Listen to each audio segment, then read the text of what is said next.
আহারে, লোকটাকে দেখে কত উদাসীন মনে হচ্ছে। এরকম গরিবদের জন্য আমার অনেক মায়া লাগে। হাই হাই, একটা ছোট বাচ্চাও ছেঁড়া কাপড় পরে শীতের মধ্যে কাজ করতেছে। আহারে, এই লোকটাও সকাল সকাল কাজে লেগে গেছে। না, আর চুপ করে থাকা যাবে না। এই অসহায়দের জন্য আমাকে কিছু করতেই হবে।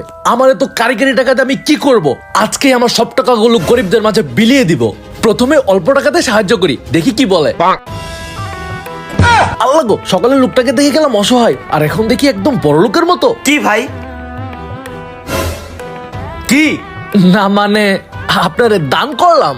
আমাকে দান করবি? এই সবাই এদিকে আয়। কি হয়েছে ভাইয়া? হাই হাই, সকালে তো এদেরকেও দেখলাম। একজন ছেঁড়া কাপড় পরে কাজ করতেছিল, আর আরেকজন ঝাড়ু দিচ্ছিল। এরা সবাই গরিব থেকে হঠাৎ বড়লোক হয়ে গেল কেমনে? ছোট, ও আমাকে দান করতে আসছে। এই নে, তোকে দিলাম। আমারে তো কারিগরি টাকা, আর তুই কিনা আমারে দান করত। আজকে বুঝলাম নিজের চোখের দেখাকে সবসময় বিশ্বাস করতে নাই। ভাবছিলাম সবাইকে সাহায্য করব, এখন দেখি আমি সবচেয়ে বড় গরিব। তাই টাকাগুলো দিয়ে আমি নিজেকে নিজে সাহায্য করলাম।